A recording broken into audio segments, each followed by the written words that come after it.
Hey guys, it's Core Ross and 116 News. Today we have the Year 9 Season 2.3 patch, which is our mid-season balancing. So these are the design notes for the changes.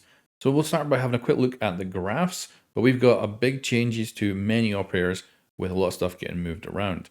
So first off, we've got the win deltas for the attackers here. This is PC, Platinum and above.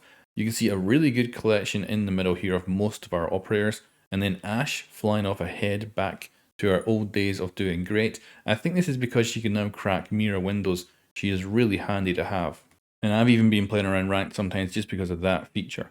Then we've got obviously Ace and Buck here down with Dokkaebi, and then of course everyone else. That's the PC. Let's take a look at the console. So console's looking a bit tighter than I would expect actually. We can see Sense down here doing terrible. We've got Ashe again up top, Ace, Buck here, but overall not crazy bad. But definitely these guys are just not doing superb. And we can see they're a touch better. The collection over here on PC rather than over here on console. And again, Platinum and above. So moving on to the defenders. And we've got PC, Platinum and above here. Looks like quite a good collection. We've got Clash doing real bad yet again over here. And the rest of the operators not doing too bad. Oh, you know what? Look at the recruits. So the recruit's doing bad for defense there. Where's the recruit here then for the attackers? Is that them? Is that them there? Maybe not. It's Osa, I think. I don't know where they are. Let's go full screen. That is interesting because I think the attacker recruit's better than the defender recruit. But I can't see them in this collection of rubbish. I think they are somewhere in there. That might be them there, perhaps. But yeah, defender recruit not doing well. Actually, what? The 4th worst operator? And then on console, let's go full screen for it. So, Wamai, Doc, and Melusi. That is so different from PC. Wow. That is so different. That is dramatic difference in choices. That is actually quite interesting because usually there's some sort of correlation. That is just completely different here. Very cool. But Clash not doing great. Recruit is here. Look at that. You can just see their visor. And yeah, what PC has here is a bit more of variety in their games on ranked platinum and above. Whereas console, you're seeing pretty much these guys every single round. So there's a lot more variety, and I would say this looks like a much more fun environment because you've got just a bunch of these operators that might appear in the game, whereas you've got basically these three always showing up. So yeah, interesting there. Moving on, we've got operator bans. This is relatively simple. We've got Dokkaebi, Jackal, then Thatcher for PC. Going over to console, we've got Jackal, Dokkaebi, Thatcher. Then defenders, we've got Fenrir, even with his nerf, he's still up there. We've got Mira, but this is probably because these bans will change over time. Then we got Clash. And then on console, we got Fenrir, we got Kapkan, and then Mira. So pretty similar, except for, of course, Kapkan. Very different on console. Console players are less likely to look at places for Kapkan traps, more likely to die to them, so they ban them. And on PC, this is not nearly as much of an issue.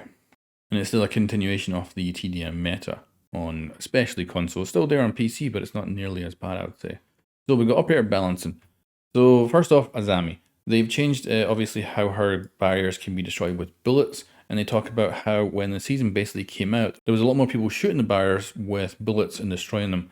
But they noticed as the season has gone off that that's switched and been much more about explosives and melee here with actually less bullets.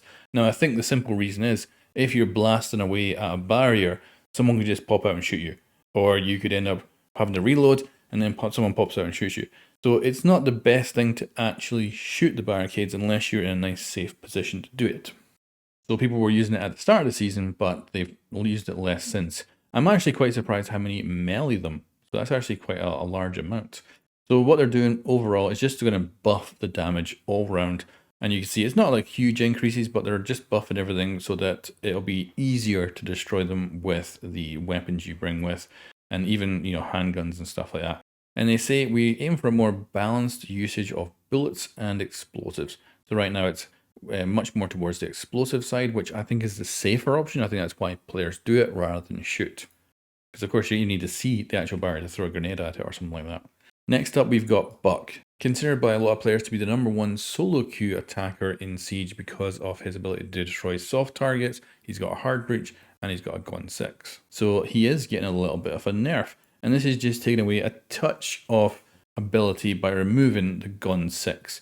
So I don't see this as a massive nerf to him, but this means, of course, he can't take out anything that is bulletproof, and he's much more about the soft destruction. I think he's probably going to do fine, and I don't think this is going to be a huge hit to his overall pick rate or stuff like that. And you can still have a ton of fun with him. Now, Echo is getting, well, he's getting a nerf, but he's getting a huge buff. And that is, he's getting his magnified scope back on his MP5 SD. I used to play Echo quite a bit, and that MP5 with a magnification scope is awesome. And when they took it away, when they removed the 1.5 sights, I definitely stopped playing them. So they're looking to actually add that back. So he's now getting the ACOG back on his MP5 SD. However, he is getting a nerf. He's going to a 3 armor, 1 speed from 2 speed, 2 armor. So yeah, he's going to be slower, but that ACOG is going to be extremely powerful. I'd expect to see him pop up in the overall pick rates, but not a huge amount. You know, because he's 3 armor, he is going to be a little bit slow. But yeah, that should be great on that gun again. We've then got Ela getting a surprise buff. So she is getting impact grenades back, and they're removing the observation blocker. This is brilliant. I haven't really played Ela too much, but I'll probably jump back on her now that she's going to have impact grenades. So that is wonderful. Another surprise buff is Gridlock, but this one's pretty minor. She's getting a damage increase for her gadget. So when people are moving through it, instead of taking 10 damage, they're going to take 15 per second. So not a huge amount. I think for the most part, it is just a case that you shoot the stingers and don't actually take any damage from them, and you're using them more for flank protection and just making noise rather than actually damaging the enemy. Then we've got Melusi. So the Magnified Scope has a notable enhanced her effectiveness in combat scenarios. Yes, any defender with an ACOG is going to be a higher pick. They are just better because of it. So her MP5 is losing the Magnified Scope, and she's getting a shotty for secondary, so a little bit of mix and buffs and nerfs here. And then we're back to her having 4 gadgets instead of 3, so she can annoy the enemy team a little bit more. Then we've got Wamai. Now, I don't think this is going to be any surprise. I've seen this dude run around in every ranked game I've been in with his ACOG, and he is losing it. Not a surprise at all. When this was first announced, I knew this would definitely come at some point. So he is losing his ACOG on the MP5K, so that is gone. I expect to see his pick rate drop considerably. So, especially on consoles. So he's right up here right now on console. He's actually down, where is he on PC? Yeah, here he is. So he's kind of in like just above 25%, whereas on console he's above 50%. So yeah, I would expect him on console now to be easily down here, if not lower, after this change. But anyway guys, that is the mid-season balancing patch. It seems pretty good. I quite like all the changes in it, and I think nothing looks bad. So let me know what you think in the comments below, and I'll catch you next time.